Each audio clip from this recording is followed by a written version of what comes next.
This took place sometime around the end of 2004. I was home alone with nothing to do. Our school was closed for a teacher's in-service. I was 14, so my parents didn't mind leaving me alone. That morning, I'd slept till about 9 and had breakfast, something I rarely did.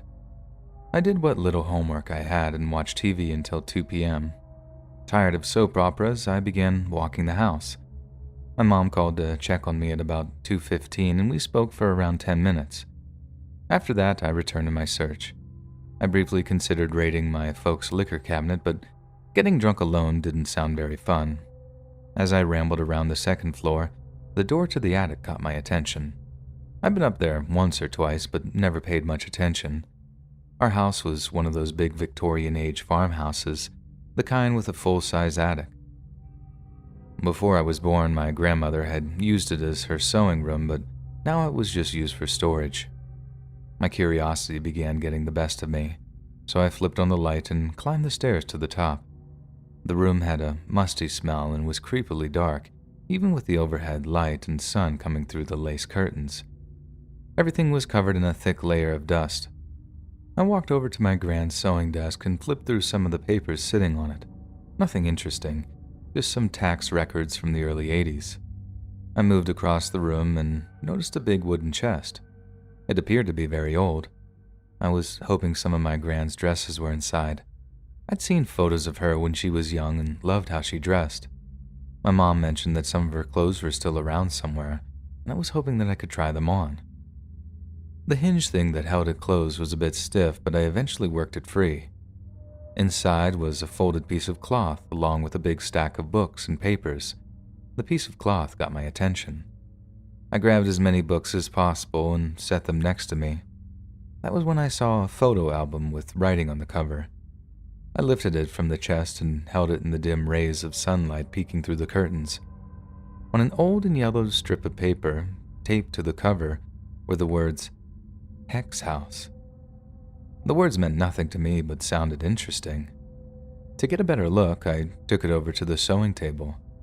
I pulled the lamp chain and the dim, dusty room flooded with light. I sat down in Grand's old chair and opened the album. The first page had a newspaper article taped to it. Before reading it, I flipped through the other pages.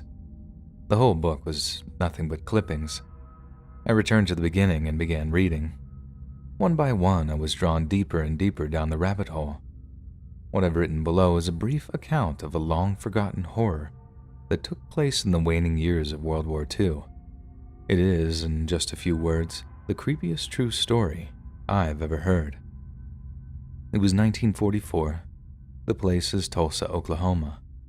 Allied forces were poised to launch their historic assault on Hitler's fortress in Europe, and the truth surrounding the duplex on 10 East 21st Street would soon be known worldwide.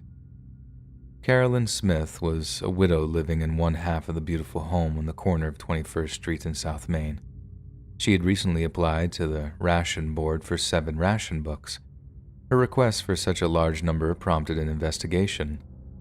Perhaps asking for one of them to be in the name of her English bulldog Bonbon tipped them off. Regardless, interviewing several neighbors gave police far more to be suspicious of. Reports of bizarre growls and screams were made.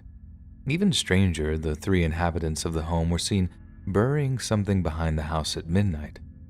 These stories gave authorities enough cause for a search warrant. During the search, they excavated the backyard and found 2 coffins. Each held the remains of a dog. One happened to be Bonbon. Inside the home, a scene far more horrifying would be uncovered. Smith's 2 roommates were discovered in the cold basement, filthy, barefoot, and hungry. The women's sleeping area was found nearby. The beds were made from crates, and the women barely had any clothing to their names. What was found was dirty and threadbare. It was later confirmed by a repairman that at least one of the women had lived in this state for some time. Their living conditions were greatly different from their roommates. While the 2 women, Nell Willetta Horner, 30, and Virginia Evans, 31, stayed in the cold, dirty basement, Carolyn Smith lived in luxury upstairs. She not only owned enough makeup and perfume to stock a store, according to one report, She also owned 18 pairs of gloves, 26 hats, and over 200 pairs of shoes. These are only a few examples. Considering many of her belongings were rationed at the time, it's unclear how she accumulated so much. Despite their deplorable living conditions, Horner and Evans had jobs outside the home, yet they returned every day to their filthy basement dungeon. For 7 long years, the only other times they were allowed above stairs were to cook Carolyn's meals. On payday, they would turn over every cent they made to their cruel jailer, never once attempting an escape. When asked why, the 2 women claimed Smith had hypnotized and put a hex on them, in addition to other forms of magical control. By concocting her own form of Christian belief, she had managed to convince the women that she was the only thing protecting them from eternal damnation. The pair also believed that they would be rewarded in heaven for following Smith's every whim. The pair of women were not the only victims of Smith's nefarious acts. She convinced Virginia Evans' father that his daughter was gravely ill. He would send Smith over $17,000 throughout Virginia's time in the house, supposedly to pay for a nurse to help in her recovery. It's possible the list of victims is far longer. Both her husband and a maid had taken their lives under peculiar circumstances. In both instances, she benefited from large insurance policies she'd taken out on them. Scores more connected to Smith would meet convenient deaths, and many too had insurance policies purchased on them by her. Even after all the terrible things Carolyn Smith had done, she would only be tried on charges of coercing Virginia and Willetta to testify falsely about a neighbor. Further federal charges would be brought against her for the ration book fraud, but she would only serve a year in jail in connection to the coercion charges. After her release, the She Svengali, as she was known, would move from Oklahoma and disappear into history. The home at East 21st Street would become a morbid attraction around Tulsa until it was leveled in 1975 for a parking lot. Today, an apartment complex sits on the ground where the infamous house once stood. After I repacked the chest and made it back downstairs, I was so enthralled by the story, I had to do some research on the internet. No matter where I looked, any additional information said nothing about what happened to Virginia and Willetta afterwards. For all I knew, they could have been the little old ladies down the road. This was an especially annoying aspect, considering the media's more recent coverage focused on hauntings. They were so determined to make a spooky story around the Hex House, tales of possessed cars were being pushed. The lack of compassion shown to the 2 female victims angers me. If anyone reading this can tell me what became of them, I'd appreciate it. I hate not knowing. Hopefully, they were able to recover from the awful experience and live normal lives. As I wrap up my story, a few important questions must be asked. What did Carolyn Smith go on to do after she disappeared? But perhaps the most bothersome and personal to me, why did my gran have an album filled with clippings from the case? Is there something I should know?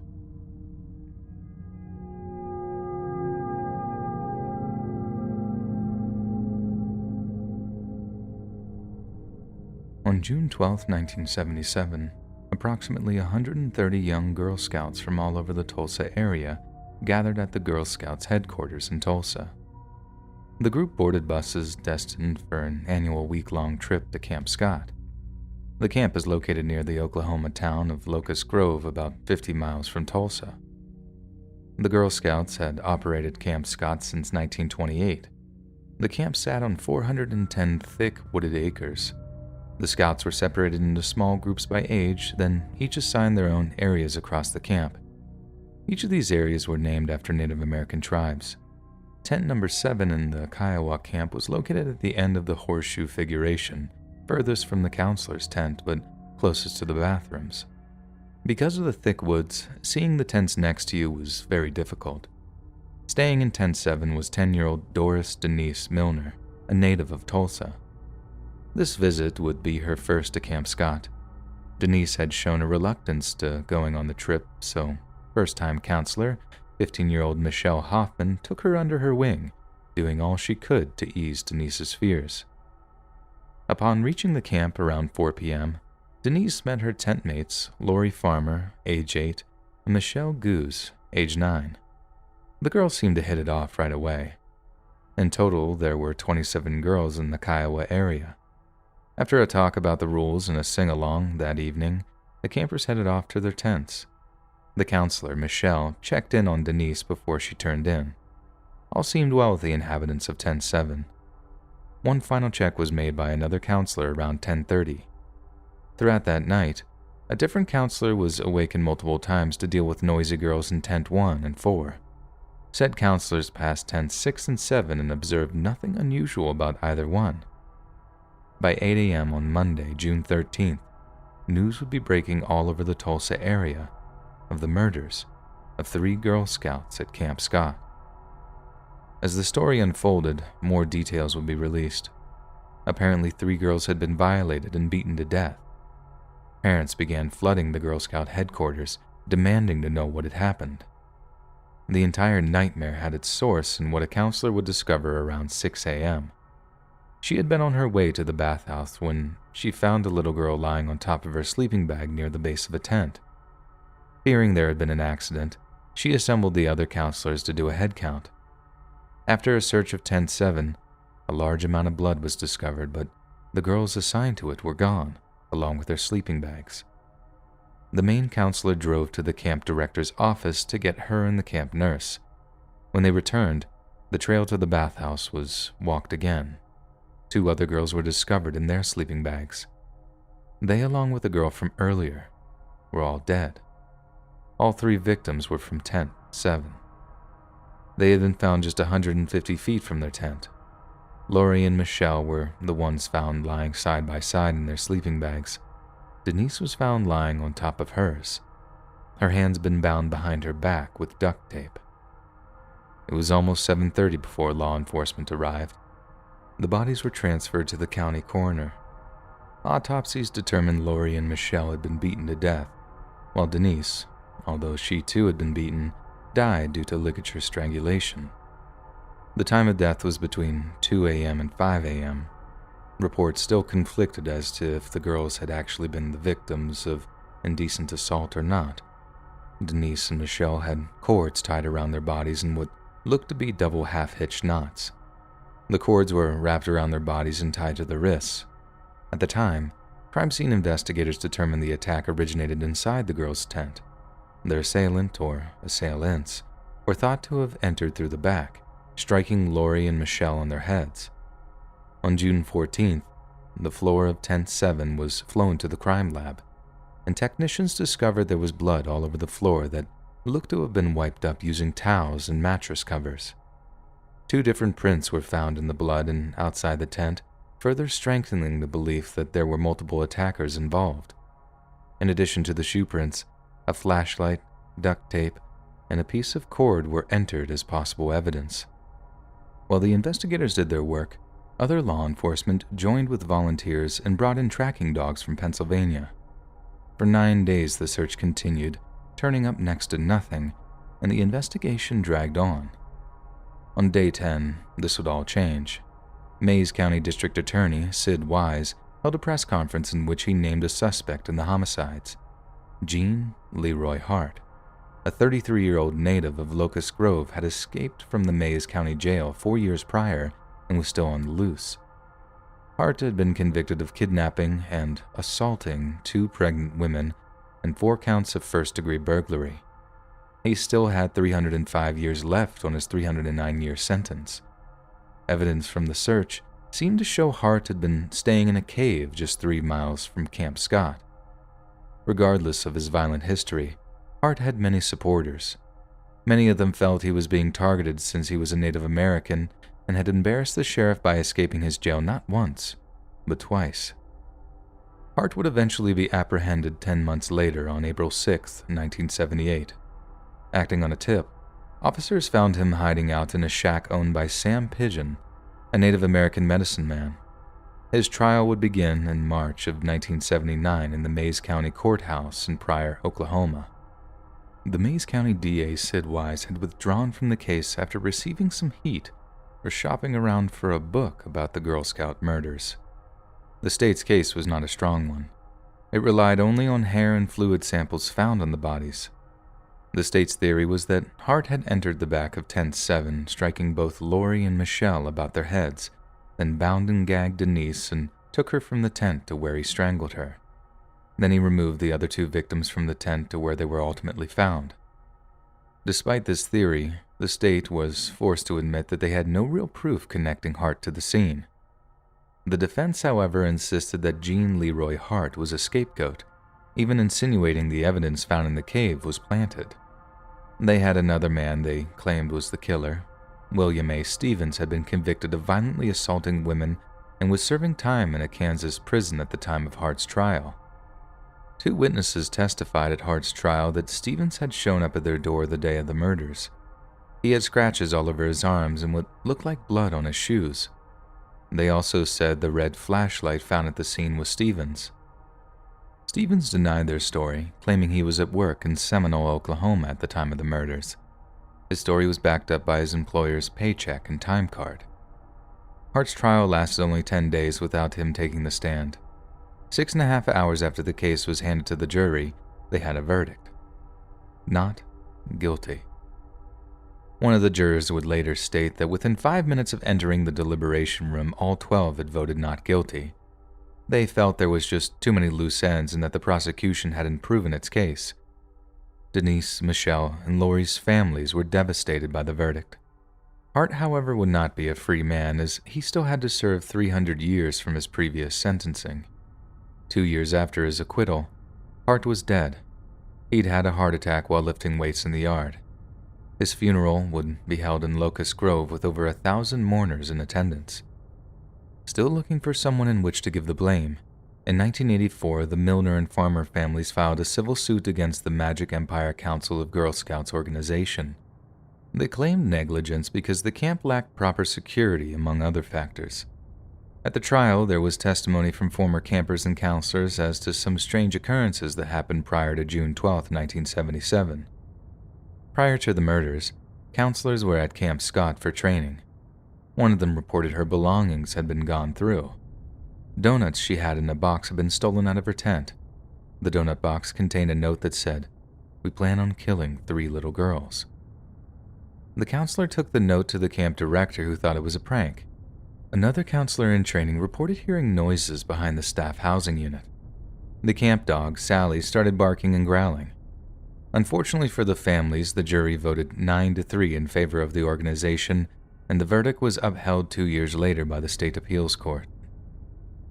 In 1989, DNA testing was conducted on some of the evidence. Of the 5 aspects tested, 3 of them matched body fluids taken from Jean Leroy Hart. Only 1 in 7,700 Native Americans would match. These results deemed the matches inconclusive. In 2017, fundraising efforts were underway for more conclusive DNA testing.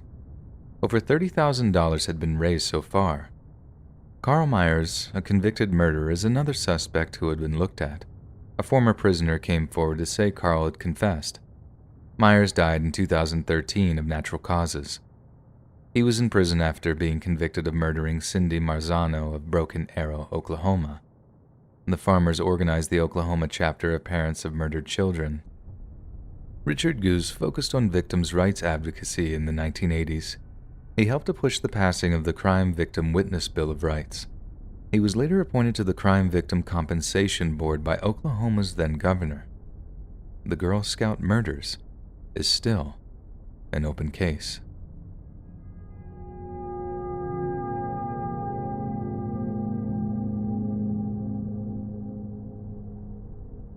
The first body would be discovered in the summer of 1999. Last seen in Lawton, the nude body of 28-year-old Jane Marie Chafton was found floating in Sandy Bear Creek. Her body had been in the water too long to yield any real evidence, but there was at least enough to determine it had been a homicide. Law enforcement had no solid suspect at the time. Chafton's profession resulted in a far larger suspect pool than usual.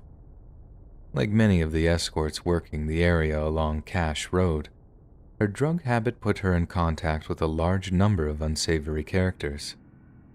Just a few months later in October, another female went missing. Her friends and loved ones hoped that 25-year-old Cassandra Lee Ramsey had gotten clean and off the streets.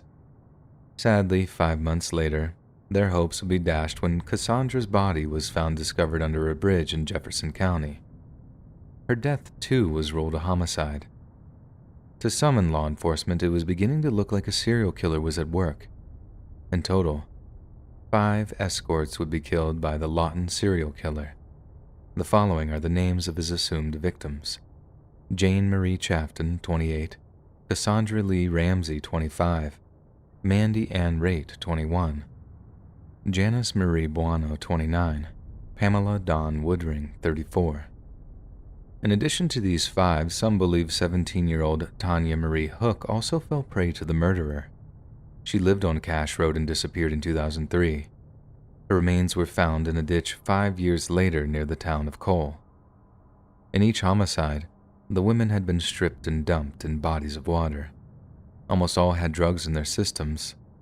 Once a consensus was reached among investigators, it was determined that the same person or persons had committed their string of crimes between 1999 and 2003.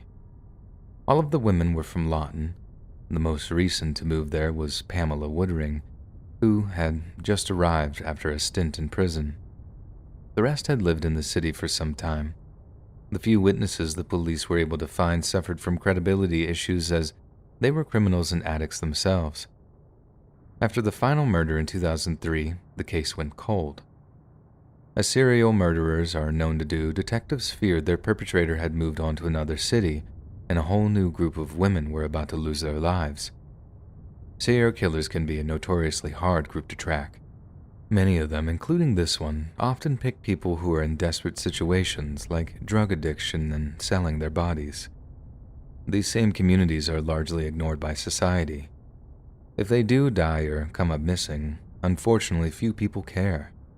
Despite this, authorities did have a few theories. John Robert Williams is a long-haul trucker who was arrested in 2004 for the murder of 20-year-old escort Nikki Hill in Mississippi. His girlfriend, Rachel Cumberland, was charged as his accomplice. While in prison, Williams claimed to have killed upwards of 30 truck stop escorts over a span of 2 decades. Some of these poor women were from Oklahoma. In 2003, an escort out of Oklahoma City, Jennifer Hyman, was found dead under a bridge in the Tallahatchie River in Mississippi. Williams and Cumberland were charged in this case, but those charges were later dismissed due to lack of evidence. Despite the lack of evidence, Williams has been implicated in at least 9 other murders, including some from Oklahoma. Many of those Oklahomans were escorts, and their bodies were found in shockingly similar conditions as the victims in Lawton. Because of the proximity of victims to the highway, Williams became known as the I-40 killer. Some speculate that Williams may have started his spree in Lawton because of the similarities. The timelines also match up. Having stopped in Lawton in 2003, just around the time the Oklahoma City and other murders began. Although Williams was only charged in a small number of these murders and only convicted in the Nikki Hill case, there is no reason to believe he and his accomplice aren't involved in scores more. Sadly to say, there's just no evidence available to prove it. Even with all that, the Lawton crimes could possibly have no connection to Williams whatsoever. It's possible they were committed by someone else, perhaps a local even. Then again, the trucker angle may not be such a bad theory after all. The job offers plenty of opportunities to dump bodies en route. Not to mention, if most of the victims were escorts, many work truck stops on a regular basis, giving a killer ready access to his prey. Whether the killer proves to be a trucker or a deranged local, 6 women lost their lives to a bloodthirsty killer. For the sake of the families, the rule of law, and, of course, the women themselves, let's hope some new information comes forward. No matter their weaknesses, at the end of the day, these women were human beings. Nobody should be murdered and tossed away like a piece of garbage.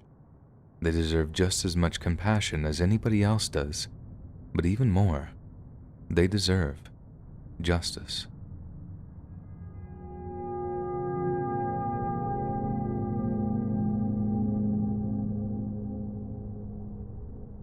Mildred Ann Newland Reynolds was still a relative newlywed on March 13, 1956.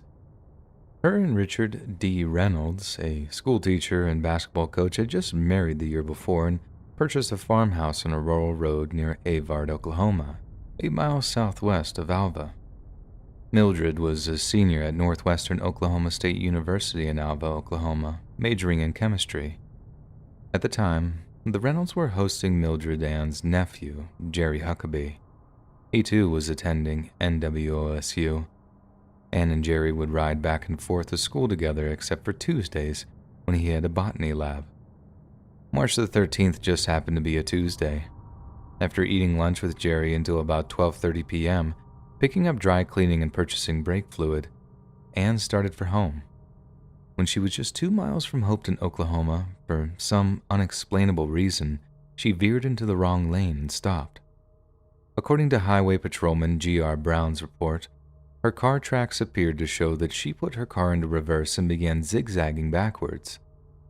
After eventually stopping, she put the car in drive and raced across the road into a ditch, hitting a tree. It looked as if she repeated this maneuver, this time hitting a fence. Putting the car in reverse yet again, she started backing along the bank of the road in a straight line for 250 feet before finally stopping in the middle. This is the point where it was believed the car caught fire. From there, the car drifted forward 14 feet where it rested until found. A bit after 1 p.m., a local farmer, Leroy Lancaster, noticed some smoke but didn't investigate because several folks in the area had been burning thistles. At 1:45, Loren Goucher, another area farmer, was driving down the road with his family when he noticed the burning vehicle, a Chevy Tudor sedan. Goucher approached the car but realized the occupant was beyond help. He returned to his car and rushed into Hopeton to call Sheriff Ed Doctor. As authorities began working the scene, they quickly noticed how odd it was. First of all, Ann was found laying across the front seat, on her back with her head in the passenger seat, while her feet were positioned near the steering wheel. Stranger still, her arms were crossed over her chest like she had been placed there. One of Ann's shoes was found partially burned at the front of the left rear fender of the car and the other near the fence. The shoes were bloody, but since her blood had been completely consumed in the fire, it was impossible to make a comparison. Deputy Vernon Hackney located 4 scorched buttons 56 feet from the site where the fire initially began. Ann's coat was found, 90% burned, on the left side of the car. 2 metal bases from 12-gauge shotgun shells were found inside the car. However, it was difficult to say for sure if they had been fired or not. What the police at first thought was a solid lead quickly faded away when 3 9mm casings found near the tire tracks turned out to be unrelated to the case. After the collecting of the evidence was over, it came time to move the body. Ann had been burned so badly that she had been rendered unrecognizable.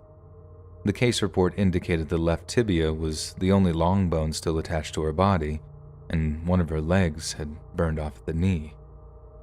Deputy Sheriff Doss Gurley took casts of the tire tracks, but the OSBI identified all of them to be from Ann's car. Investigators did not believe another car had crossed her tire tracks. However, Kenny Cole, former Alva Chief of Police, disagreed. According to the case notes, no footprints were found leading to the fields or to the side of the road. Since authorities never closed off the scene, it does seem strange that no other tracks or footprints were ever discovered. Cole still regrets not stepping in and suggesting that a cordon be set up. People were walking all over the roads, fields, and pastures, just trying to be helpful in finding evidence, Cole said. If there was any physical evidence out there, it got destroyed. The Newland family posted a reward for $250 for information about Ann's death. The sheriff received plenty of tips, but none proved to pan out. At a dead end, they looked to the medical examiner for clues. He noticed carbonized material in the air passages of the lungs, indicating she was alive for at least part of the fire.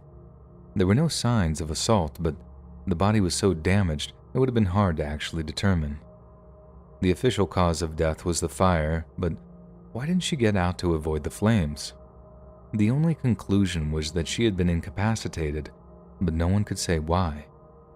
The coroner added that he saw no evidence of bullet wounds or fractures produced prior to the fire. Skull fractures were present, but he believed them to be a result of the intense heat. After the radiologist examined the x-rays of Ann's skull, he concluded one fracture at the back of the skull was caused ante-mortem. He said the fracture could have been accidental or foul play. Detectives then turned to the car to learn more about the nature of Ann's death. No major problems were discovered with the car. The fire was thought to have started at the back, near the left rear wheel.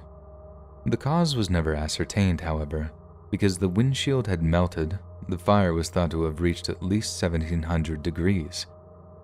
A fire of this magnitude would have required an accelerant. Investigators attempted to replicate the conditions. After setting a gasoline fire which only peaked at 1400 degrees, they tried a quart of brake fluid which Anne had bought prior to leaving town. Within 2 minutes, an explosion occurred and the temperature reached 1725 degrees Fahrenheit, leaving no doubt what made the heat so intense. It was still impossible to determine if the fire had been started with the fluid or caught fire after the inferno began. After the initial findings were in, a coroner's jury of 6 was assembled to judge whether Anne's death should be investigated further as a murder or if it was just a tragic accident. It was decided more investigation would be required to determine the cause, but they did lean heavily in favor of homicide. The investigators did just that and began to focus on suspects. Jerry and Dee, Anne's husband, both had solid alibis. Also questioned were 300 NWSU students who were not in class at the time of the fire. In interviews conducted, some of the questions suggested Anne had been meeting a beau the day she died.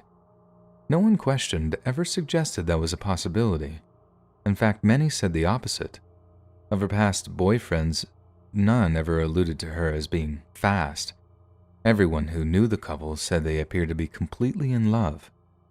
Strangely, the OSBI later changed their classification of the case to an accident.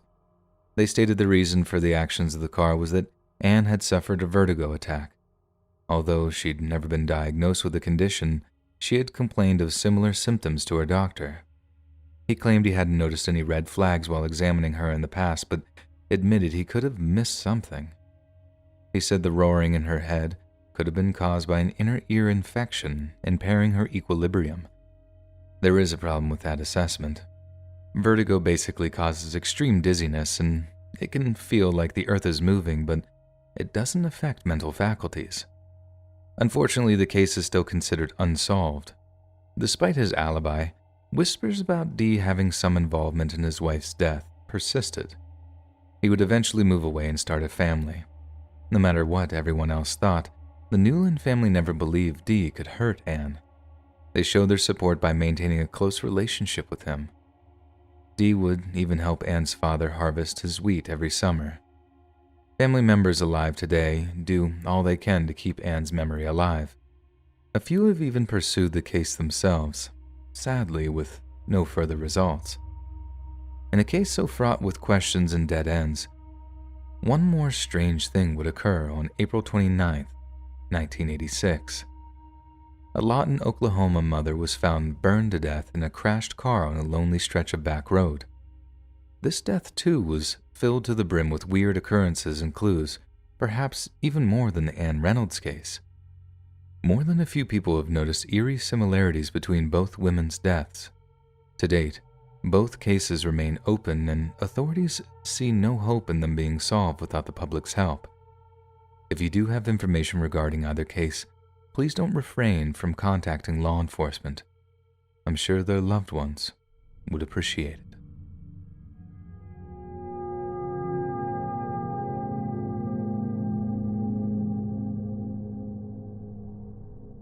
As firefighters rushed to the scene, none of them had a clue what they were soon to discover. It was just after 5:30 a.m. on December 30th, 1999, when a 911 call brought them to the scene of a house fire in rural Welsh, Oklahoma. Inside the now burned-out home, the charred remains of Kathy Freeman were found. She had been shot in the head.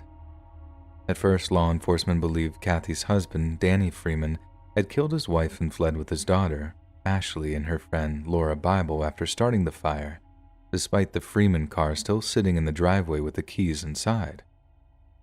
Things changed on December 31st when Bible's parents, Lorene and Jay, returned to the scene and found another set of remains in the rubble. The remains were ruled to be those of Danny. He too had been shot in the head. Authorities would search the scene a second time in hopes of finding the bodies of Ashley and Laura, but no one else was ever discovered. The night prior to the deadly fire, Ashley and Laura spent the evening together celebrating Freeman's 16th birthday. Not wanting to end the fun quite yet, Laura got permission to spend the night with Ashley.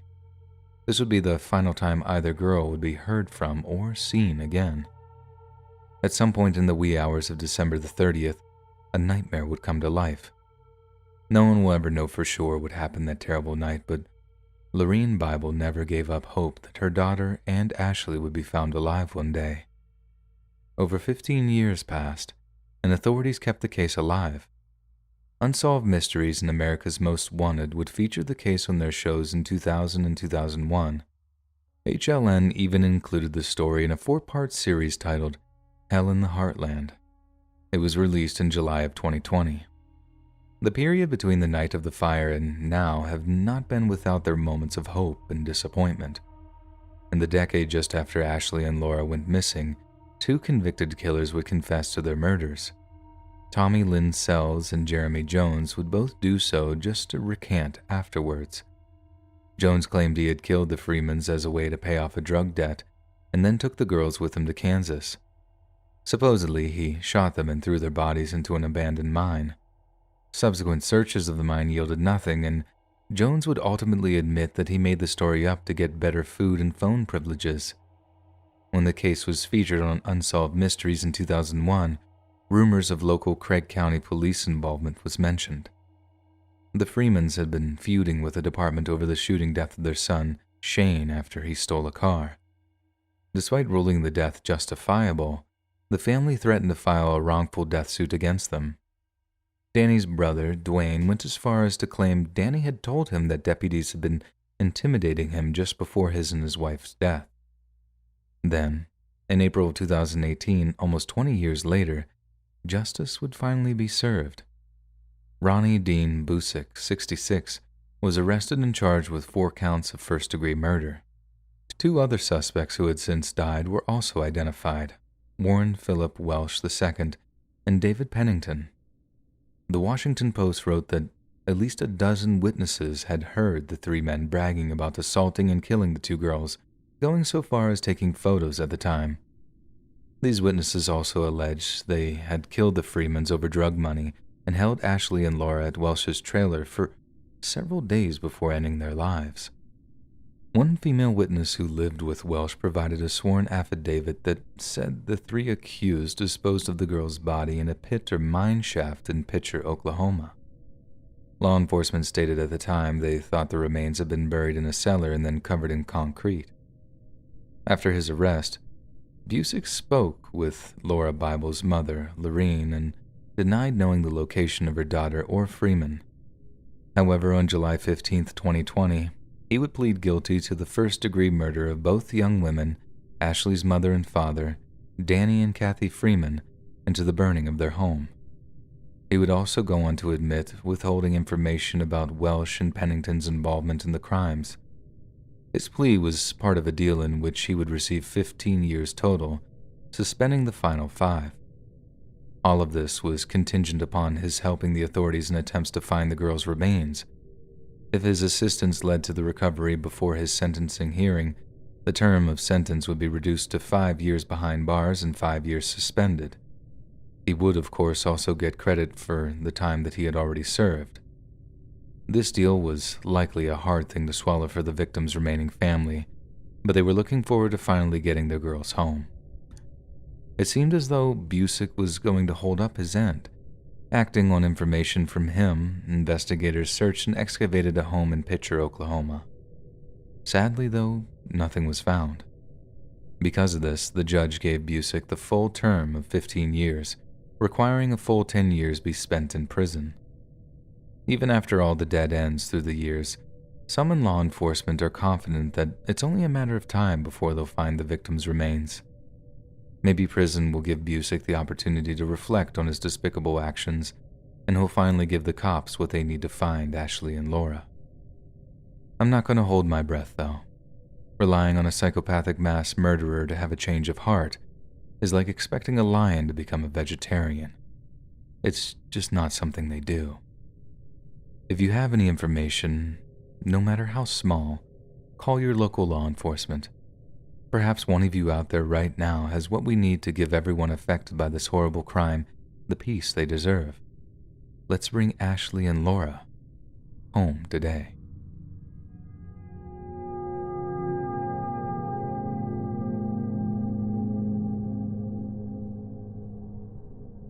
It's now a common part of modern American lingo.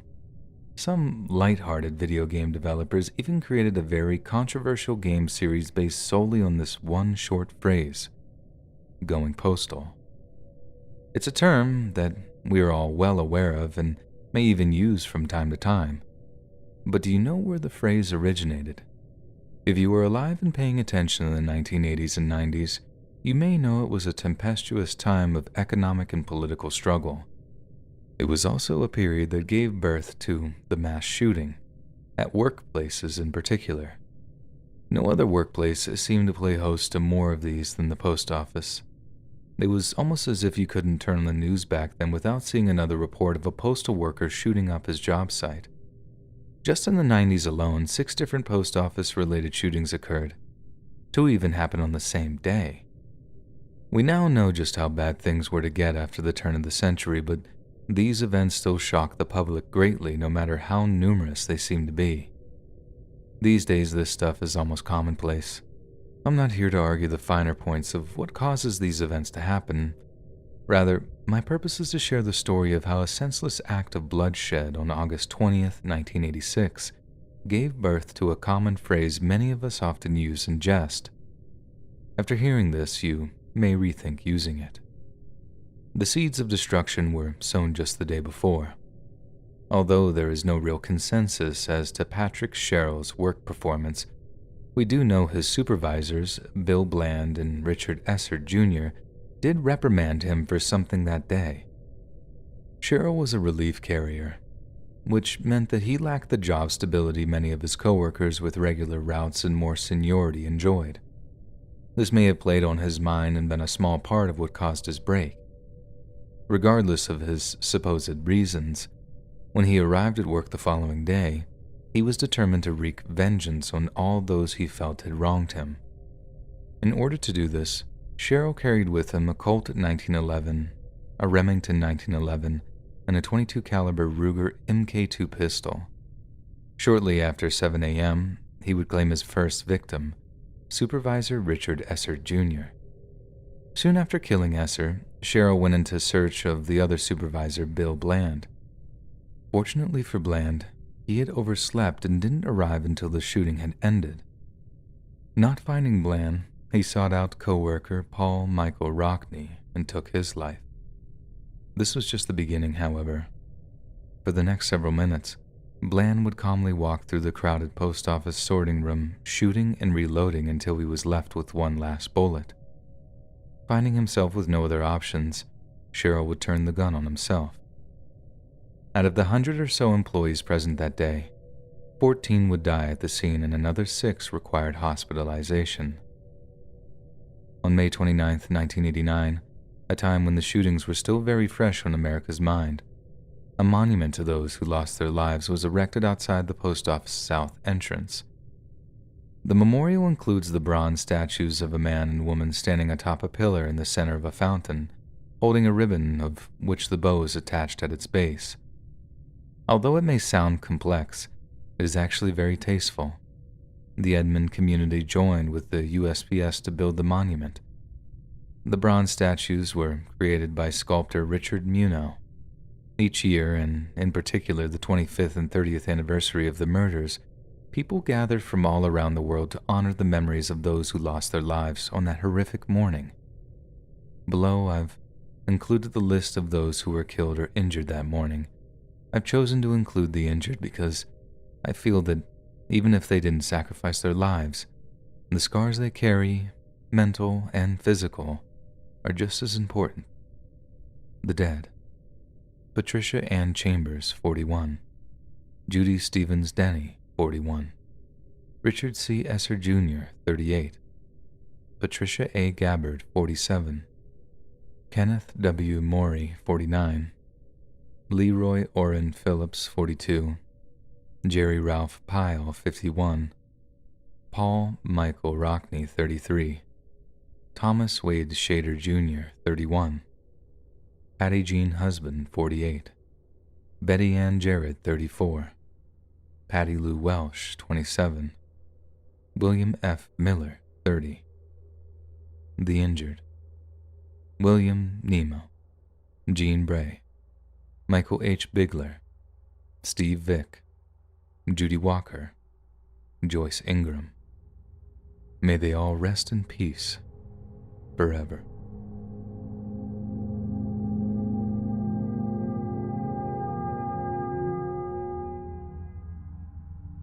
Any avid reader of true crime will be familiar with this story. It was told in one of the top books of 2017 and has a movie based on it starring Robert De Niro and Leonardo DiCaprio in production.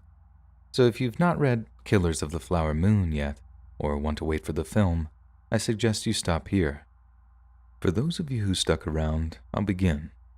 This tale takes place in Oklahoma during the 1920s. It's thought that somewhere between 60 to perhaps over 1,000 members of the Osage Nation and a few others died violent or suspicious deaths. The majority of these crimes occurred in or around Fairfax, Oklahoma. Few of these deaths were ever investigated, and those that were got little effort. The first noted here was that of 25-year-old Anna Brown. Her decomposing body was found in a remote ravine in Osage County. The case would quickly grow cold until Brown's cousin, Henry Rowan, was found shot in the head and partially frozen in his car in February of 1923. A month later, a bomb destroyed the home of Bill and Rita Smith in Fairfax. The explosion killed Rita and their servant girl, Nettie Brookshire, instantly. Bill Smith would pass a week later. At least 13 other full-blooded Osage men and women would perish between 1921 and 1923. Desperate for help, the tribal leaders of the Osage would request the assistance of the Bureau of Investigation in 1925. Sheriff James Monroe Pyle, a local lawman, had been working with the tribal leaders. He supplied the arriving agents with evidence leading to a deadly conspiracy. The early 1920s was the height of the Osage oil boom. In 1923, the tribe earned more than $30 million in revenue. Under the Osage Allotment Act of 1906, all subsurface minerals within the Osage Reservation were owned by the tribe and held in trust by the federal government. Osage mineral lease revenue was paid to the tribe as a whole, allowing each allottee an equal share of the money. These head rights were hereditary and passed on to the allottee's heir upon their death. However, one did not have to be Osage to inherit a head right. Here's where the story gets crazy. This is where William K. Hale enters.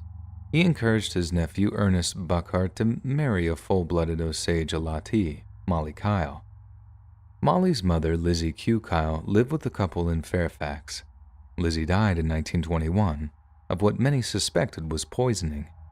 She possessed 3 full head rights, in addition to her own. She was also the mother of Anna Brown. Brown had been shot to death in the early hours of May 22, 1921. Then Lizzie's nephew, Henry Rowan, was found murdered in his car. For some reason, William Hale had been named beneficiary of Rowan's $25,000 life insurance policy.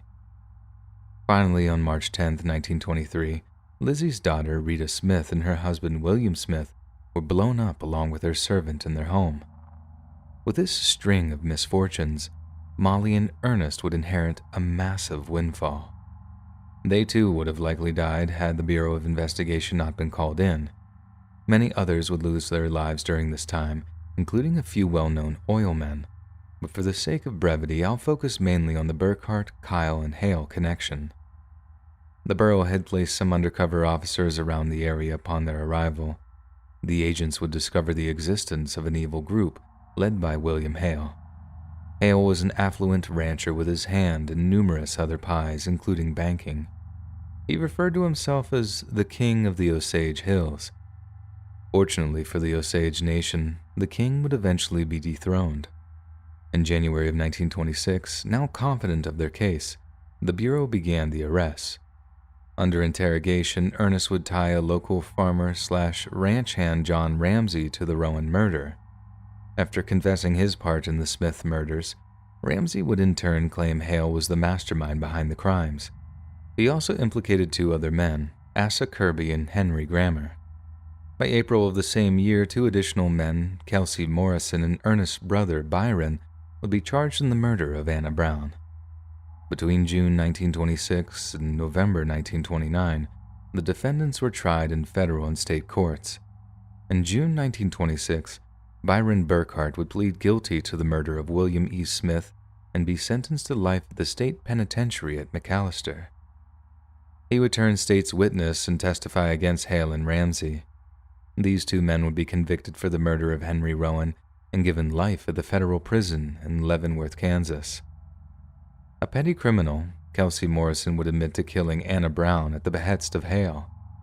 He would already be serving time when he was given a life term. Byron Burkhart would also turn state witness and avoid being tried for his part in the murders. Somehow, against the wishes of the Osage Nation, Hale, Ramsey, and Ernest would all eventually be paroled. Ernest would be given a full pardon by Oklahoma Governor Henry Bellman in 1965. In order to prevent anything like this occurring again, a federal law was passed in 1925 preventing non-Osages from inheriting head rights of tribal members with more than half Osage blood. What I've shared here barely scratches the surface. It's estimated that hundreds of Osage lost their lives between 1918 and 1931. The Hale Burkhart killings are just a sliver of the terror experienced by the Osage during this time. I highly recommend you do more research into these crimes. Photos from the new Scorsese film adaptation of Killers of the Flower Moon are beginning to trickle out, so it will probably be released in the next year. Regardless of how you learn more about the murders, you really should. Even I was unaware of them until recently, and it's a real shame, as the saying goes, those who forget history are doomed to repeat it. Let's make sure more people are made aware of this horrible story to prevent anything like it ever happening again. Hey friends, thanks for listening. Click that notification bell to be alerted of all future narrations. I release new videos every Monday, Wednesday, and Friday at 7 p.m. Eastern Standard Time. If you got a story, be sure to submit them to my subreddit r/letsreadofficial, and maybe even hear your story featured on the next video. And if you want to support me even more, grab early access to all future narrations for just $1 a month on Patreon, and maybe even pick up some Let's Read merch on Spreadshirt. And check out the Let's Read podcast where you can hear all these stories in big compilations and save huge on data. Look at it anywhere you listen to podcasts. Links in the description below. Thanks so much, friends, and I'll see you again soon.